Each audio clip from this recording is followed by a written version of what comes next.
On the way to the convention, they pulled me out of the bus and they said, well, we will allow you to get baptized under the condition that your father will find somebody else within 6 months. I told my father I will not work for him anymore. I hit what we call financial rock bottom. I remember I went for this walk and I'm thinking, how am I going to do this? Because all the beliefs in my head were keep the life very simple, stay humble, don't go after money. Jehovah will provide, trust in him, pray to him, he will help you. So I prayed a lot. Bethel basically told him, oh, you're sick, okay, bye-bye, we don't need you anymore. He got into a major depression, eventually he died. And the biggest shift was this. Hello, everyone, and welcome. So, in the spirit of Father's Day, I thought it would be nice to interview an ex-JW father who was also a business owner in the religion. So, today I have the privilege of chatting with our friend Jack, who was an elder, a family man, and a business owner. So, Jack, how are you? I'm wonderful. Good, good, Life good. is awesome. So, now that we have a little bit of like a glimpse of your titles when you were in the religion, could you just share a little bit of a backstory of your past life? Like, what kind of business did you have when you were in the religion? So I started like this. My father had a business of photography and videography, right? That was his business. And I started working for him when I was about 13, something like that, very young. So we were doing um, weddings, first communion, stuff like this. And at one point, I wanted to get baptized, and I didn't know if I could go to church, even though I'm not worshiping over there, but I'm still going to church. Was that okay or not? So that was the moment when I went to the elders and I'm like, is it possible for me to get baptized? My father was a Catholic, right? So for him, of course, he wanted me to come. He didn't require for me to participate, but he definitely required for me to come with him. And I basically asked the elders, what should I do? I talked to 3 elders because if you want to get baptized, you go through the questions for the baptism. And one didn't really see much of an issue. He said, I don't really see an issue. You're a minor. You're not worshiping over there. You're going there for business. It's not your business. I don't really see that big of a deal. Another one would say, I don't know. He was very confused. He's like, this is the first. I got to think about it. I don't know what to do. I'll get back to you. And the third one said, absolutely not. I mean, this is outrageous. Like, how can you have a Jehovah Witness going to church in the morning when all the witnesses are going to the Kingdom Hall and they see you going to church? And like, no, just for him, there was absolutely not. So later on the way to the convention, they pulled me out of the bus on one of the stops and they said, oh, we want to talk to you. And they said, well, we will allow you to get baptized under the condition that your father will find somebody else within 6 months. Mm. And I was like, he's not. What's going to happen if he doesn't find somebody else? I mean, there's no way he's going to find somebody else. He's not paying me. Who is going to hire somebody else? And I remember the reaction was quite stunning for me because they didn't know what to say. Mm. They were like, all what we have to tell you is that your father has 6 months to find somebody else. And I'm like, what's going to happen after 6 months if he doesn't find somebody? And they're like, that's all what we have to tell you. And they walked away. I'm like, I'm a 15-year-old kid. I'm like lost. I'm like, okay, if I get baptized and then I continue working for my father, and then 6 months later, what? They're gonna throw a committee at me and disfellowship me?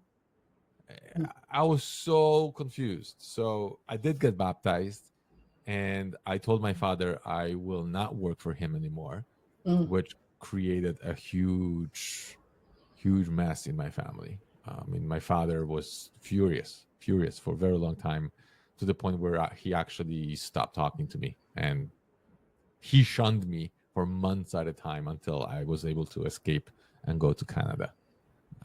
So yeah, that was the first time where the JW beliefs interfered with my work, and it was definitely not pretty. It was very traumatic, I would say, Wow. as that experience happened in my family. Uh, Later on, I actually found a guy in the congregation who hired me, and I started working for him in the construction industry. So we were restoring high-rise buildings, basically everything on the exterior of the envelope of high rises. And that's the trade that I learned, and that's the business I started later on, and I still have it till today. So that's one of the businesses that I'm running. Later on, I kept growing and growing. I actually took over his business. I took over the guy who was giving him businesses. I took over his company as well. I purchased multiple of real estate places where I became a landlord to um, different places. What else? I started trading, and then I started coaching. I started coaching people, became a consultant also, and coaching success, coaching ex-Jehovah's Witnesses, coaching business owners. Those are my main sources of income, and more out as a hobby. I'm a YouTuber and a public speaker, and I did publish 2 books so far. So that's basically abbreviated version of my professional life. We appreciate that. It seems like you were born as an entrepreneur since you were a little child, right? Photography and hustling with your dad and the construction stuff at the Kingdom Hall. So, but I as think a, go ahead, Jack. sorry, I think you're right. I always wanted to work for myself. It's kind of like a freedom of Yeah. choice, freedom of your time, owning your time was always in my blood. And the person who hired me in the congregation, almost right away, he started paying me piecework Wow. because Okay. I was working per hour, and then I became better at doing the work than most of his employees. So I told him, listen, I want more money, but he says, like, I can't pay you more than people who've been working for me for 10 years straight, right? Like it's not fair. You're very young. So I said, okay, pay me piecework. So it will be more fair that way. And since I started, I never stopped. Wow. That's so incredible. Thank you, Jack. And when you were in the religion, we mentioned that you were also a faithful elder too, running a business, right? You That evolved in, go ahead, Jack. Yeah, that part is really tough for anyone who's running their own business, and anyone who wants to have a family with small kids and run a business and be an elder. And I was building my own home from scratch basically at the same time. So juggling a million things all at the same time. It's not an easy task. No, that's for Yeah. sure. Yeah. And as an elder, that is a leadership role. So my question is, were there actual benefits being in a leadership role in the religion, and did that kind of cross over? Did that benefit you professionally? As a matter of fact, it benefited me a lot. Great. Tell There us is about one moment I remember when I hit what we call financial rock bottom. So my wife was pregnant. We were living in my in-laws' basement. I was making minimum wage, working uh, far away because that's the only job I could find. It was like an hour and 15 minutes drive one way. And basically, I looked at the amount of money that I'm making compared to all my expenses. And even if I don't eat, the expenses were higher than what I was making. it. Right. And my wife, as soon as she would get a baby, then she's losing her job for a while. She would have the mat leave, but of course, as a JW, she was only working part time. Mm-hmm. So, it was really at the point when I realized that it's impossible for me to continue the way I'm doing Mm-hmm. and still pay for all the bills and sustain our family. So, I remember I went for this walk and I'm thinking, how am I going to do this? Because all the beliefs in my head were Keep the life very simple. Stay Mhm. humble. Don't go after money. Jehovah will provide. Trust in him. Pray to him. He will help you. So I prayed. I prayed a lot. We all heard his story of, circuit of his year that had some medical bills or whatever he couldn't pay, and he prayed to Jehovah, and then magically somebody came to his door, gave him a basket full of groceries and an envelope with the exact amount of money that he needed to pay the bill. I mean, that kind of a story exists in almost every religion out there, but Jehovah's Witnesses love that story because it happened probably once, and then 8 million of people repeating the story over and over again. So I prayed. I was hoping Jehovah will help me. Look outside the window. Nobody coming. Nobody's coming to save Jack. There's no savior coming. So I realized, you know what? It's up to me. That was a huge shift in my mindset when I realized it's not up to God. It's not up to religion. It's not up to brothers and sisters in the congregation. It's my responsibility. I got to put it on my shoulders. And the biggest shift was this. I realized that instead of following what Jehovah's Witnesses teach, Mhm. I have to follow what Jehovah's Witnesses do. Mm. So instead of looking at the teachings of the governing body, I had to do what the governing body is doing. So Interesting. instead of because they're hypocrites in so many ways, it's crazy. So they would Mhm. tell you, like it doesn't make sense to buy houses. It doesn't make sense to build up your wealth and whatever. But they're building up their wealth, and they're buying kingdom halls and missionary homes, and they're buying Bethels and whatever. They don't rent those places. Mhm. They could, but they don't rent them. They're buying them for next to nothing, using volunteers to build them, and then later on they sell them with a profit. And of course, after the congregation paid the mortgage, they never give the money back. Kind of a scam, if you ask me. But I noticed what they're doing, and I realized, still as a JW, if anybody would question me, like, what the heck are you doing? Because I decided at that moment, I'm going to run a business, I'm going to build my own house, and I decided to be successful, financially successful. And I said, if anybody will ask me, like, why are you going this route? Then I would say, well, I'm just copying what the organization is doing. I that love was that. my first answer in my head. And truthfully, if you do that, if you instead of listening to what they tell you to do, because if you listen to what they tell you to do, chances are for your old age, you're going to have to rely on the government to survive. If you do what they do, you're going to have a very successful business and quite successful life because they are running quite a successful business. They are going into what we call an aging phase, which we might get later on. But at that moment, when I was thinking about them, they were at a Mhm. peak. Jehovah's Witnesses, their organization was at a peak around the year 2000, between the late 90s and 2010. That was their peak, when whatever you wanted, you had it. If you wanted the Bible, they would ask you what color, what size, and you want name on it. Will engrave it for you. You want Mhm. magazines, no problem. You want CDs, no problem. Tapes, no problem. Whatever you ask, they would give it to you. They were at the peak. Money was flowing like crazy. And now they're aging, when they're cutting everything right, left, and center, when they're selling kingdom halls, they're going digital, they're trying to cut all the expenses, they're firing people also. It's a different phase in their lifespan.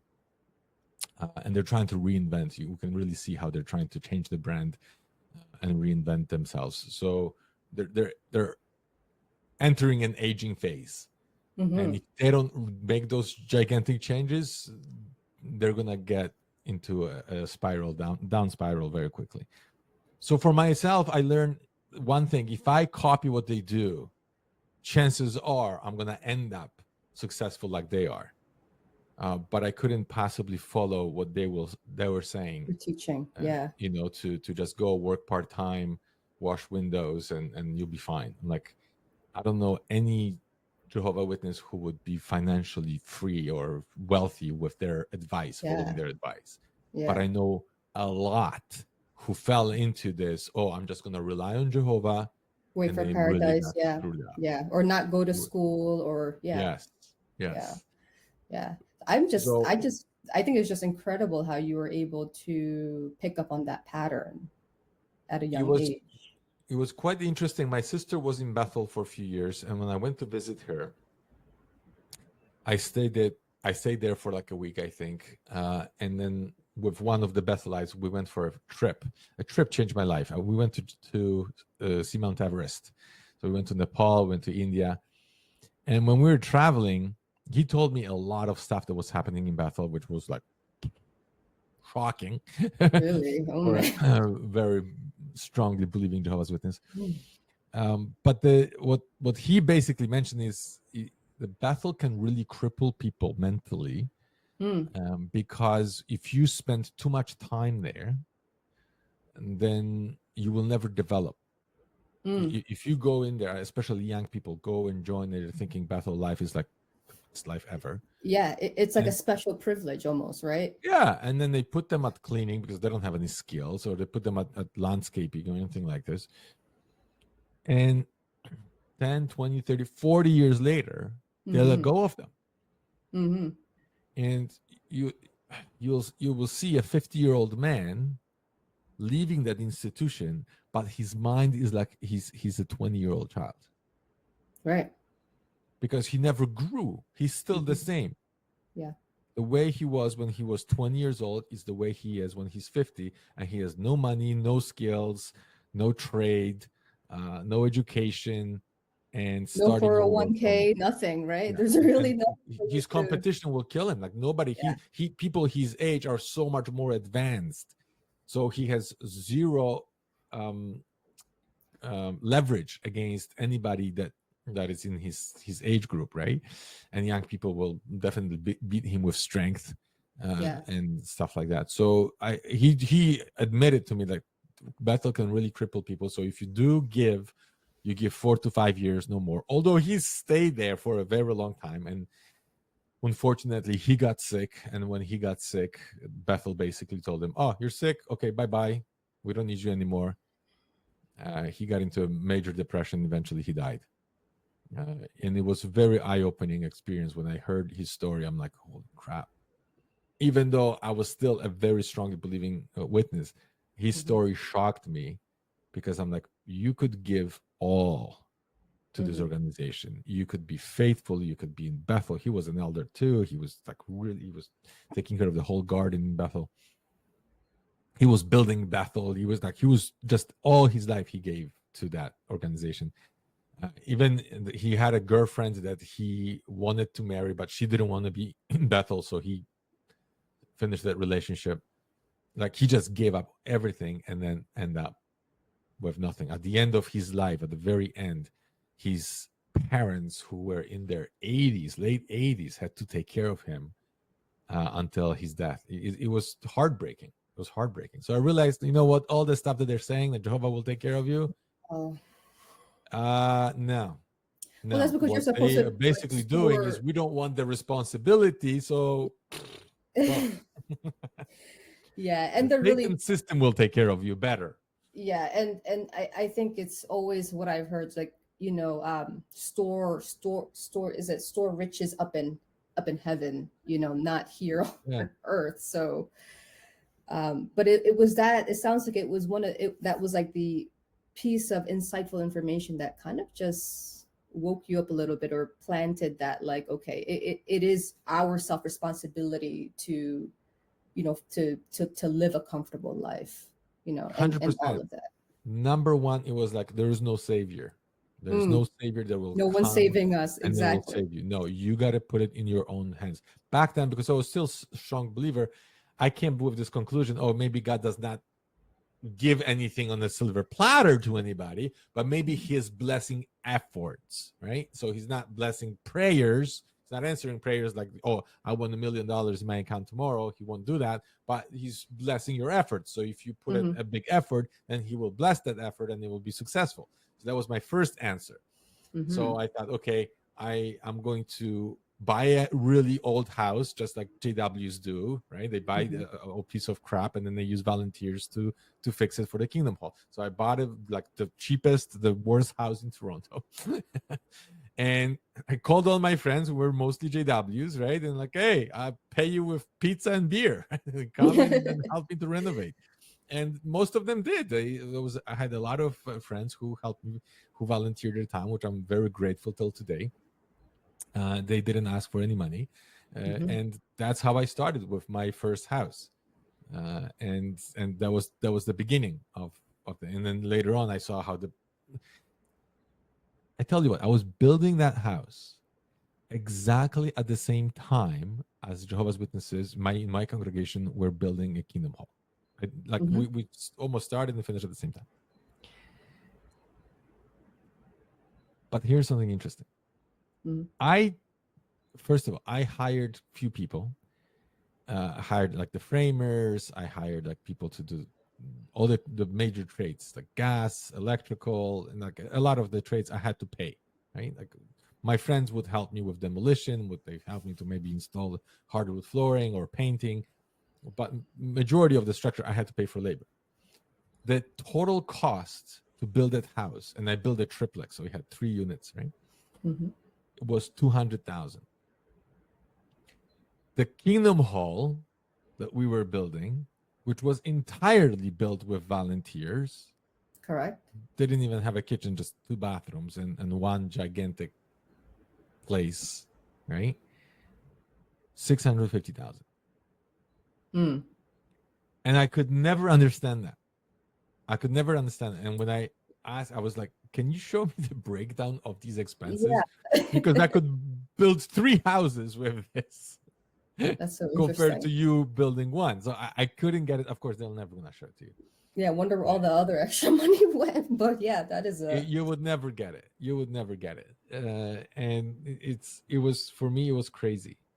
But I understood, because later on when I became an elder, I wanted to know their finances. I wanted to know, like, how are they doing this? Mm. You go to the assembly and then you hear, oh, this assembly, one day assembly, eleven Yes, we thousand do. dollars. I'm like, how the hell did you come up with $11,000 for one day assembly? What was the cost when we actually did a show for 750 people and we rented a place, an art center, and they charged us $5,000 for that place for a day, where we had all the staff, lighting, sound, everything. People were working there. These people pay taxes, everything included, parking included, everything was included for $5,000. And then here, where we don't pay taxes, where everybody is a volunteer, and then we're paying 11,000. I'm like, Mm. what's going on? Like, it's just the math doesn't add up. So I went and Yeah. asked them, like, guys, you guys got to show me this breakdown of the expenses, because it doesn't make sense to me. So they're like, okay, well, we'll show it to you. They had to. And I'm looking at it and I'm like, okay, I understand that it does include expenses for the circuit of this year, but they were actually minor. So there were like maybe $2,000 for the circuit of this year, for his car and for his apartment, whatever. But then like $9,000 for the one day assembly. So I'm looking through all this, and it says, okay, maintenance, like 7,000 something, right? I'm like, what's maintenance? What are you guys maintaining? And they said, okay, listen, I know it looks really high, but what we do is we spread the expenses over many, many years. So let's say every 10 years we have to change the carpet. So we can't just dump, changing of the carpet on 1 year, because that would be too much, right? That's a Hmm. $100,000 expense. We can't just Hmm. dump it in there, right? So it's broken down into many years, and this is why this maintenance looks so high. I'm like, okay, it made sense. Hmm. Later on, I think months later, they're like, we're doing renovation, changing the carpet, changing tiles, and then they're getting a loan and they're getting a mortgage, and they're saying every congregation has to pay for this. And I'm like, Wow. I, I'm like, come on, why can't you just tell the truth? What's going on? This is Uh, so interesting. so the manipulation of the funds was really like to the level of the congregation. Everything is transparent. You see Hmm. where the money's going, but everything, when you and even to the assembly, halls, it's transparent to the elders. Okay. But when it comes to the higher numbers of the worldwide work and whatever, you'll never see. You'll never you will never touch those numbers. Right. But because they, so I'm pretty sure every time you went to the assembly, you heard that word deficit. We have a deficit of $5,000, right? And thank you, brothers, for their contributions. And I'm like, okay, if we had a surplus at the end of the assembly, why can't we save this money so later on we don't have the deficit? No, they would transfer that money to the worldwide work and create the deficit purposely, because the moment people That is heard so the word interesting. deficit, they would give Oh more my money. gosh. If they heard the word surplus, they would never announce it. So if you ever went to a 3-day convention, they always had surplus. They would never announce it. That's why you never heard on 3-day assemblies a financial statement being read to the public. Never. Plus, you as a person could actually call the venue and ask them, hey, how much does it cost to rent the venue like this for 3 days? And they'll tell you whatever, $30,000, right? And like, okay, $30,000, 10,000 people showed up for 3 days. You can actually do the math yourself, and you'll see that, okay, maybe $3-4 per person it would cost. But they would never announce it, because they don't want you to do the math yourself, so you know what it costs. Of course not. Then they would benefit from it. So I started seeing how the structure is constructed. I'm not saying that they're lying, but they're withholding key pieces of information in order for people to think certain way, although that's not how it is. Because you've been a witness, and you never thought about this deficit being fake. You thought it was real. But it's all fake, because if they kept the money that they saved, they wouldn't have a deficit. But they sent the money away to create the deficit. So you're thinking, that is so interesting. we have to put more money, right? Wow. Which church has 2 boxes? Yeah. Zero.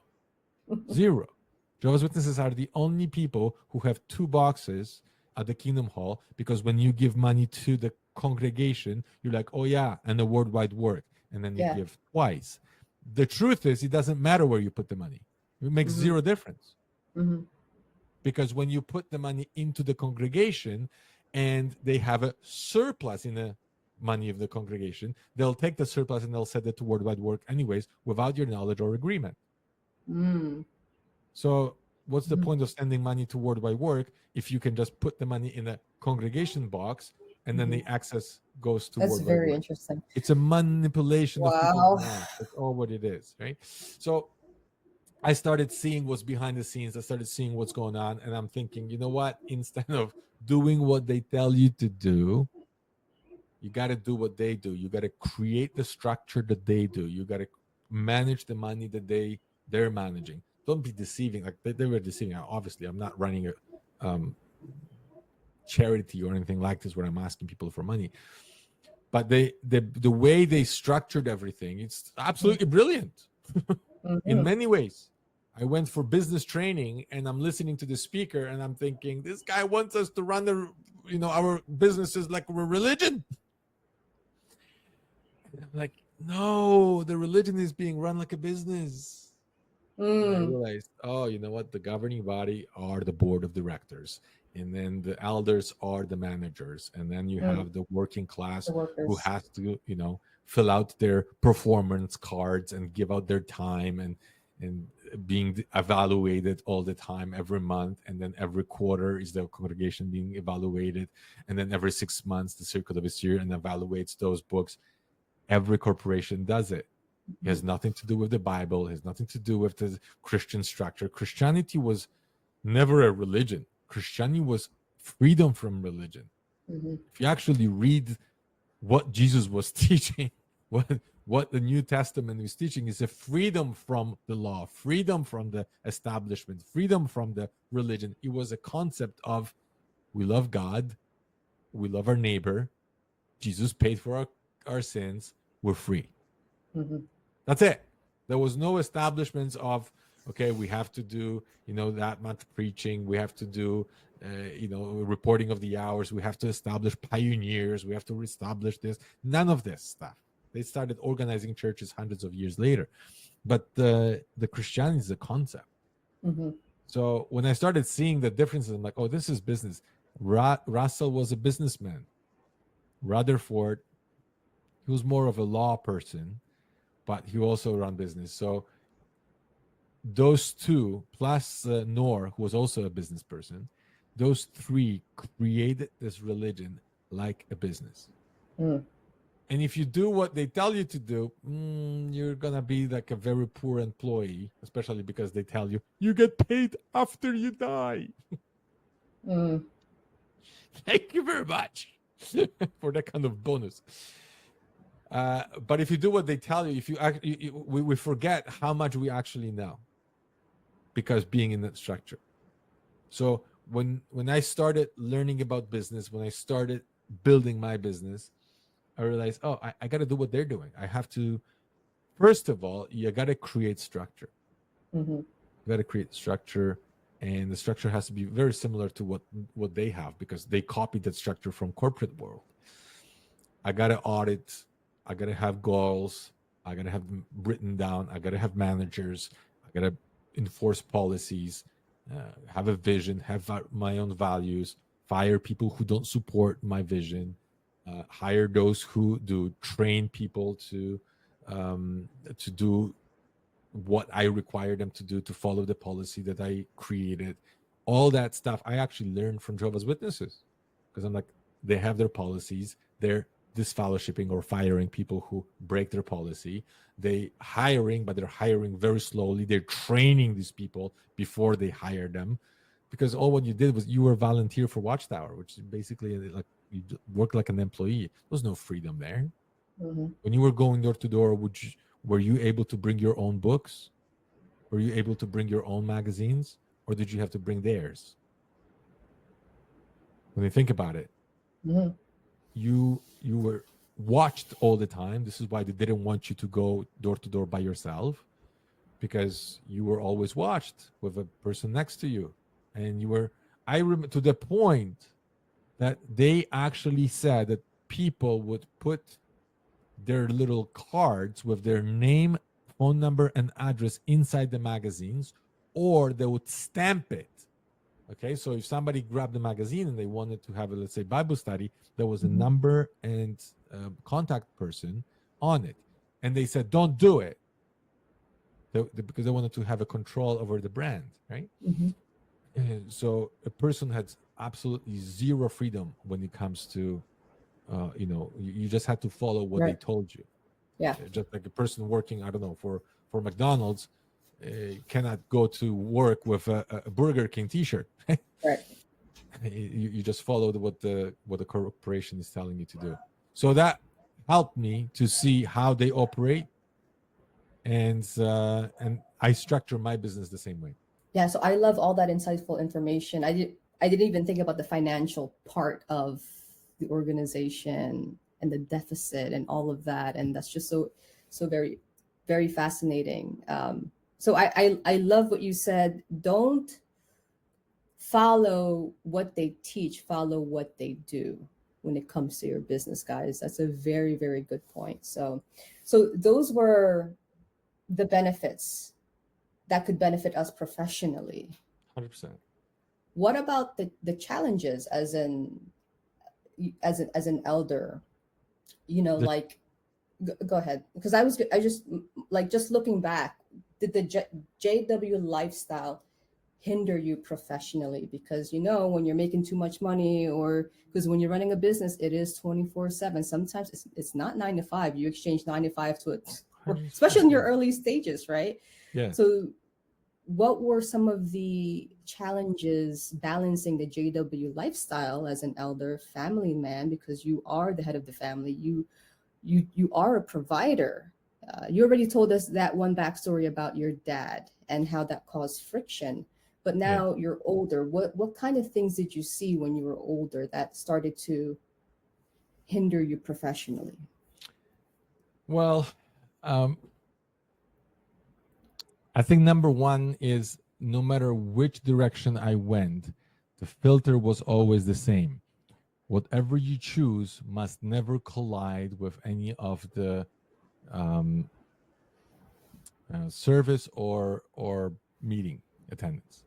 So no matter what career you choose, you couldn't collide. You couldn't go to school for the evenings and then miss Thursday meetings and Tuesday meetings. Back then, we still had Tuesday meetings.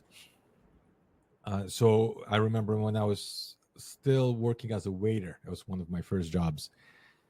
And most of the money and most of the best shifts are in the evenings when people go eat dinner. And I couldn't choose that shift because of Tuesday and Thursday we had meetings. Mhm. So they gave me shifts early in the morning when nobody would show up. And then eventually they said, well, if you can't work in the evenings, then we're going to hire somebody who can. And I lost that job because of it. So there were other things that I had many ideas. Today I'm doing them. Today I'm like doing a public speaking, coaching, and all stuff that I truly love doing. But when I wanted to do them younger, I couldn't do it because I'm like, when are you going to do it? When all the like events, all the public speaking gigs, they're all happening on the weekends most of the time. Weekends was Saturday was service, Sunday was a meeting. Even when I wanted to go into the photography business later on, like my dad did, I'm like, okay, this is something that I do. This is something I know how to do. People were very happy with what I was doing. But then again, I couldn't do it because you can't go to church. That's one. A second, it's always on the weekends, always Saturday, Sunday. So I have to give that up. I'm not saying that I'm regretting those things very much because it's just directed me differently, and I always managed. I wasn't never unhappy because of it. Mm-hmm. But I think where the challenge is when you put so much on yourself, and I think too many responsibilities on my shoulders. Running a business, building a house, having new babies, being an elder, all those things. I think I put way too much on my shoulders. I agree. My wife was sometimes ready to kill me. But I think what was the biggest problem is the priorities. Okay, you have family challenges, you have financial challenges, but you always have to put Jehovah first and his kingdom. So if there was, a talk to prepare, if there was something to do at the meeting and so on, you felt like, oh, that is priority. And then everything else, oh, I can ask my wife to do this. I can ask somebody else to do this. And I would neglect certain things in my family and business because It's a balancing act. yeah, and it's very difficult to hold that balance because although they're not paying you and there is no punishment. That's the funny thing. We put that heavy load on ourselves. So I'm not blaming the religion. Don't get me wrong. I'm not blaming the religion because everybody who chooses to be an elder, it's their choice. There's no better resurrection for you. There is no better paradise. They don't promise you a better house in paradise. It's something that you want to do. Same with pioneering. Nobody's telling you, oh, you're going to have a better salvation if you pioneer. I never pioneered, but I know some people did, and it's their choice. So they can't say, "Oh, Watchtower forced me to do it." No. You volunteered, and I volunteered my time, and I put that pressure on me. So I don't blame them, but it's very difficult with that mindset to have a balance in your life, in your family life, in your spirituality life. As a matter of fact, I think my spirituality went down a little bit because it felt like spirituality. I would say religiosity. I can't. Spirituality is a different thing. But when people think, oh, when you're more involved with the Watchtower, you become a better student of the Bible. You're thinking, oh, if you're a governing body member, I mean, you must be reading the Bible 3 times a day, right? Like the opposite is true. The organization has so many things that they will ask you to do, whether to take care of the finances, to take care of the magazines, to take care of the maintenance of the Kingdom Hall, to take care of the building of certain Kingdom Halls, to organize so many things that your time shrinks tremendously, and you don't have the time to study, to read the Bible, to read even the magazines or whatever. And very often you're just going, okay, quick, so people don't know that I'm going to the meetings unprepared. So, prepare very quickly. And a lot of elders, I think, they struggled with this. I wasn't the only one. Yeah, every time I looked at, again, like just from my observation, I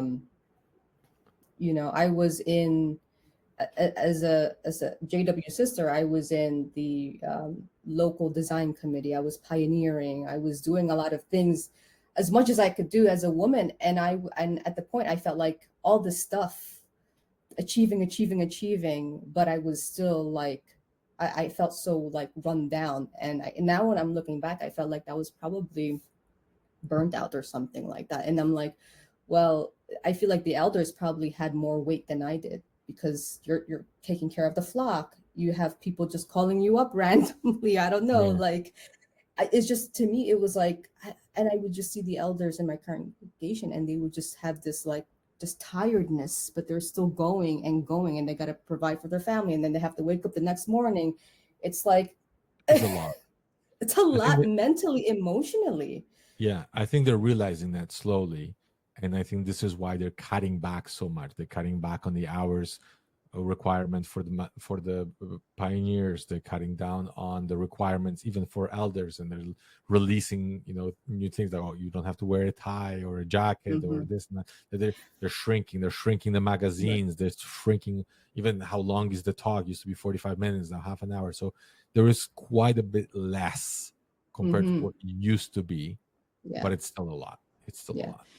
That, going back to that corporation mentality, it's like to me, it's always like a reward system. How do you keep your employees happy? How do you keep them in, so that it's not a revolving door, right? It's like an HR thing. They have great HR people there. So Yeah. it's No, what we for did in sure. corporation. That's what we did in corporation. Hey, you can wear pants on Fridays now, and it boosted the morale.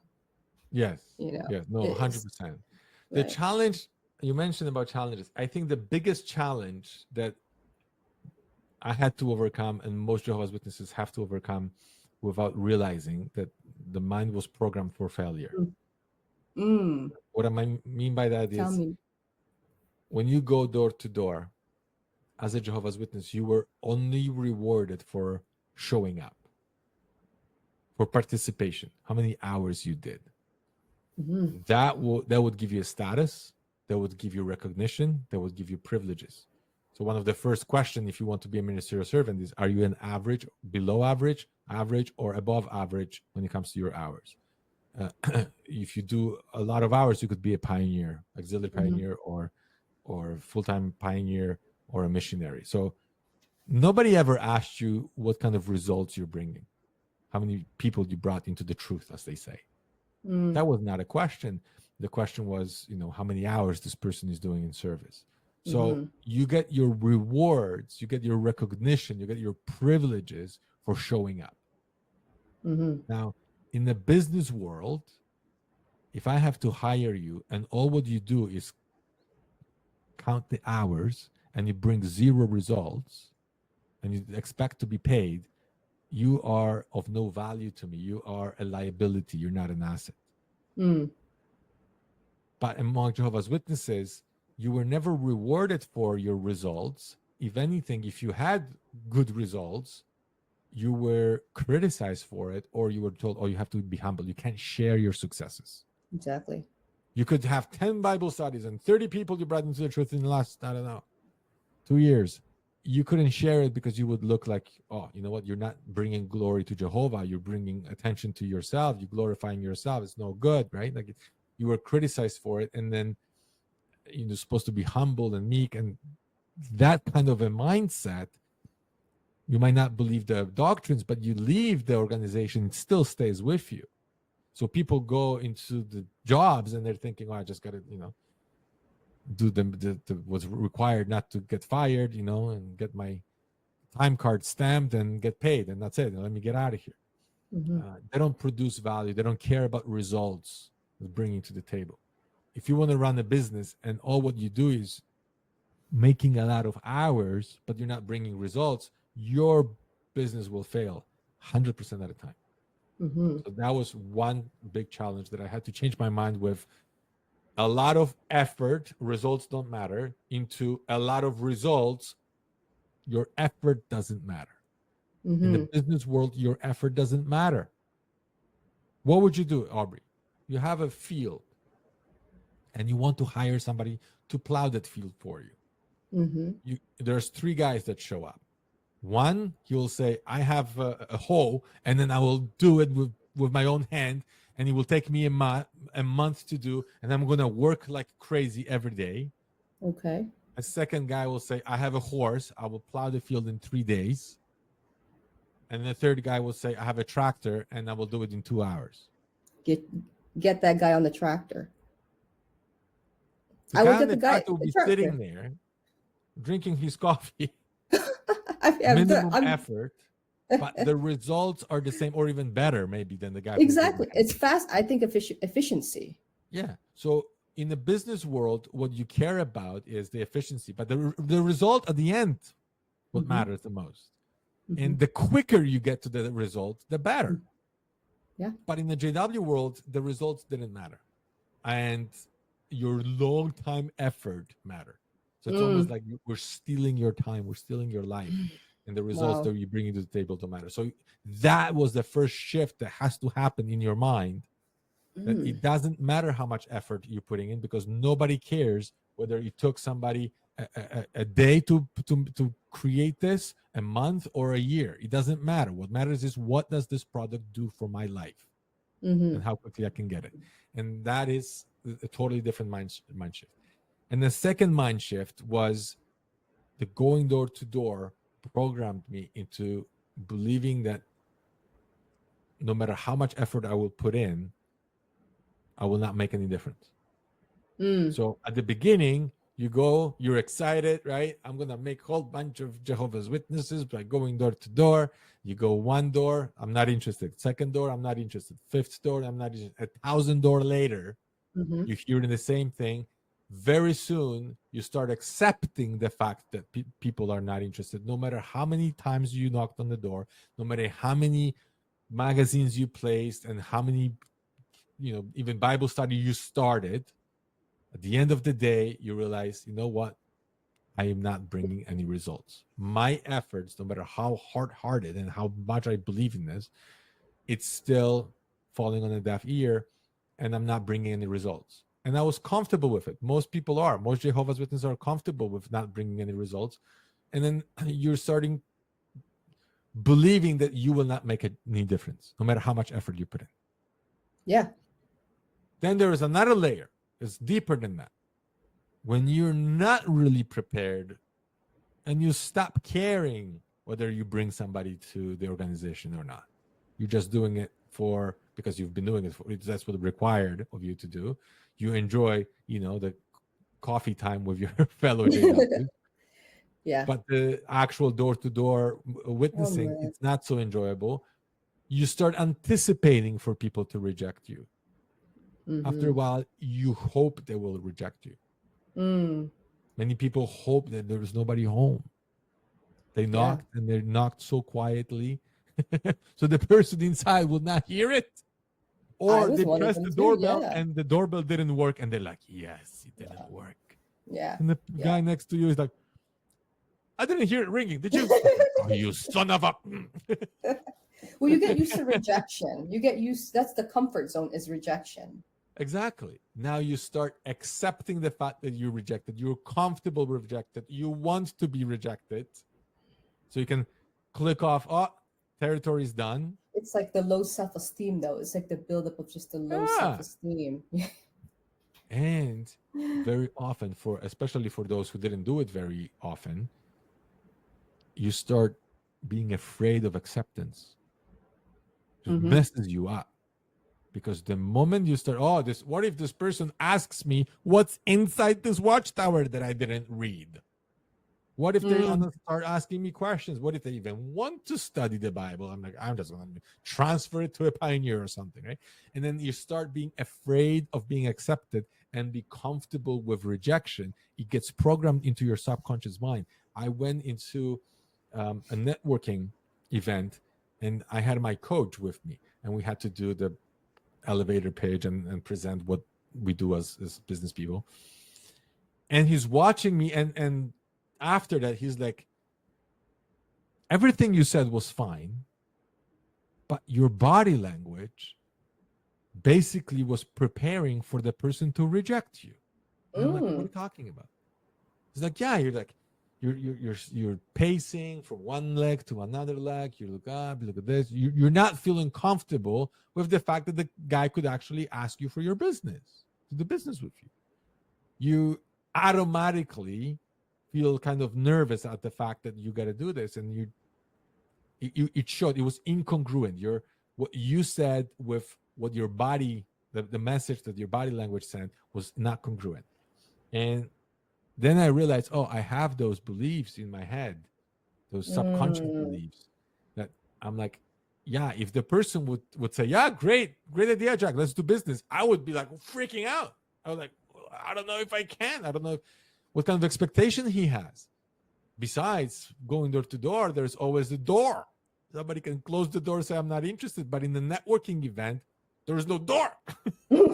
And I have nobody with me to support me. I got to do it all by myself. So it was a very scary environment. But then later on, it's like you're stretching. You're learning so much about yourself. It's like so many layers of unconscious programming that came into my head. I thought I'm going to be really good at sales because I was a JW. So I thought, for me, going door to door, no problem. Talking to strangers, no problem. Elevator pitch, no problem. I've done it so many times, 1,000 times.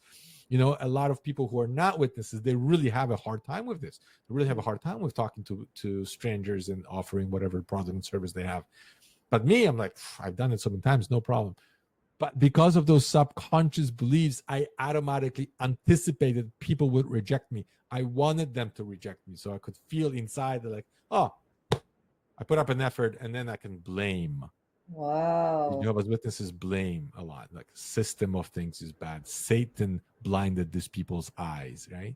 We're living in the last days. There's always a blame. It's never their fault. They will never take responsibility that we did something wrong, or we're not effective, or, you know, the approach that we have is outdated, or we don't bring results. None of that stuff matters. All what matters is who we can blame that we are not effective. It's another layer. Very interesting. Transfer the responsibility, right? Satan, system of things, demons, blame something else.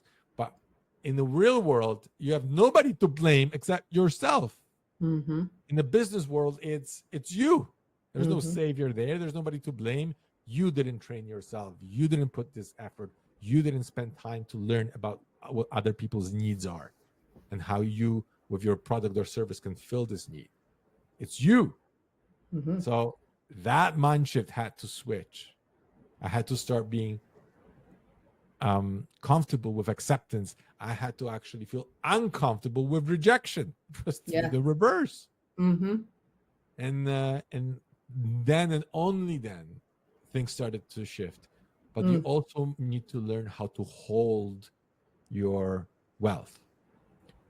What I mean by that, if you have negative associations towards wealth, towards success, because you're thinking, oh, if I'm wealthy, then people will see me as greedy. It's easier for a camel to go through the eye of a sewing needle than for the rich person to go to God's kingdom. And all those stories are still in your head. You might start succeeding, but very quickly you will sabotage your success, because you might think, oh, you know what? I'm outgrowing my peers. They're not doing so good. So they're going to start resenting me. They're going to start criticizing me.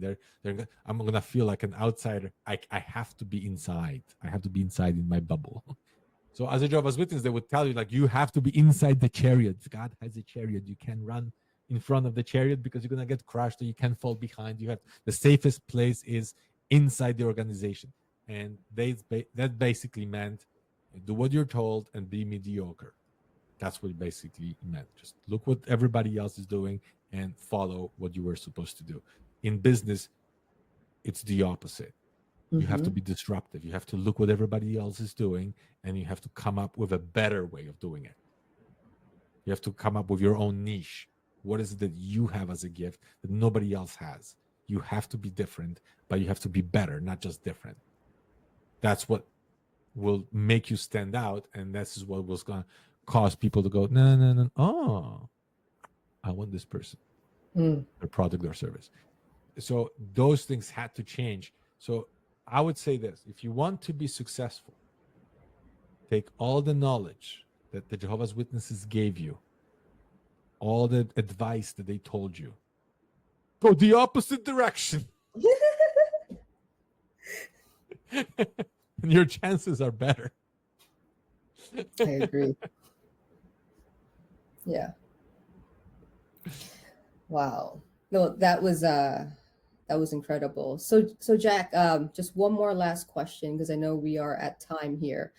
But so for anyone, do you have any last words for I want to say specifically for XJW men who might have been in your position just starting out and maybe just coming out and they have a business? I guess what would you think would be like the top, I don't know, top 3 things or something that you think that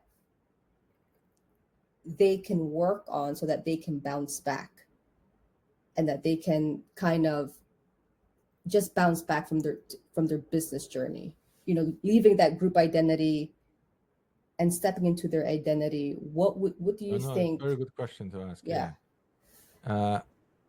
Because when I woke up from the religion, I was very lost. You feel like all your identity of who you are, all your future goals or your vision was all attached to this religion. And if you had a privilege of being a minister or servant or an elder, that also gave you a specific identity of who you are as a person. And now being removed from this, whether by force or by will, you might feel like you have no direction. One of the number one thing that the man needs is a direction in life. Everybody does, but women, just by the nature and for how we've been for thousands of years, women usually attach themselves to a man and they are attracted to a man with a vision. So if a man is certain about which direction he's going, he has a plan and he wants to go and he's certain about it, that certainty in him, that confidence in him usually attracts a woman. Because they're like, oh, that confidence is something that I like. If a man cannot make a decision, if a man is kind of wishy-washy, as we call it, no spine, then usually women are like, oh, I don't know if I want him.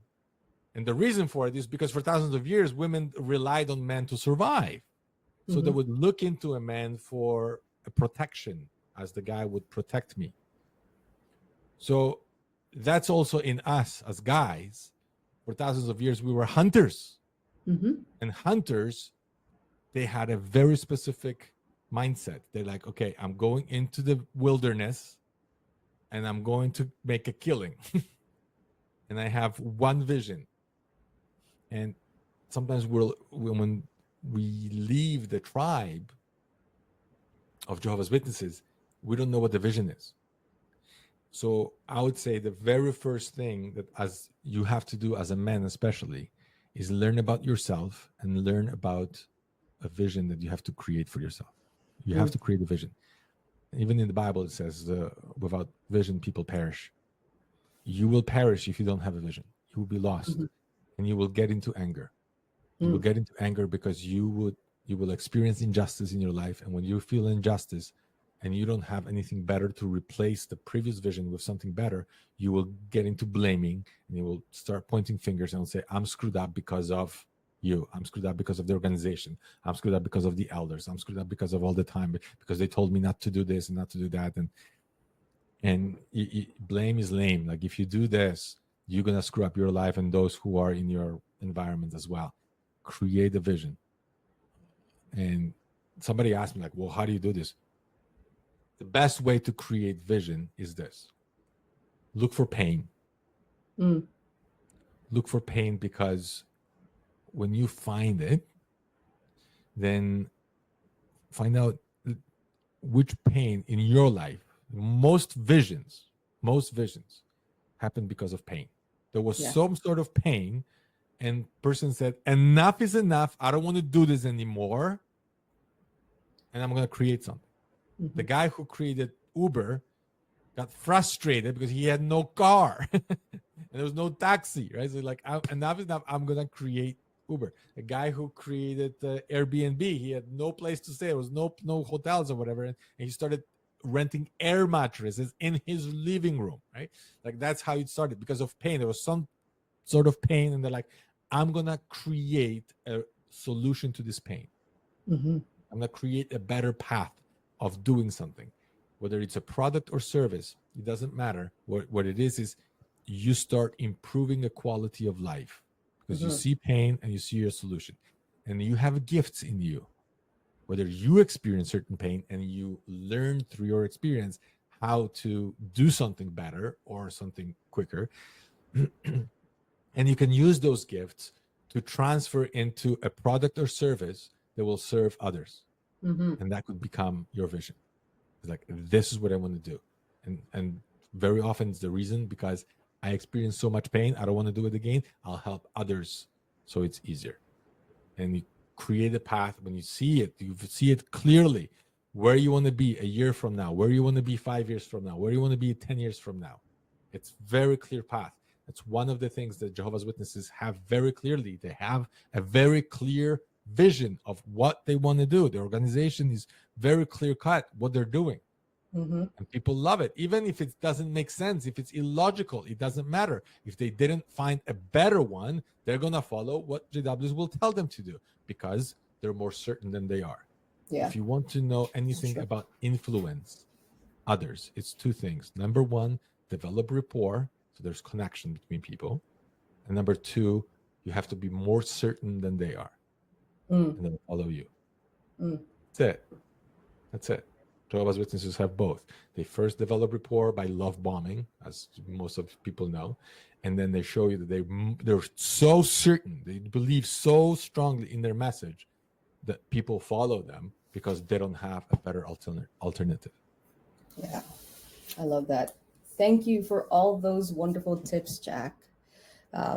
And that really concludes our Father's Day interview. I really gained so much information, and just knowing you and having these discussions with you and knowing that side of things.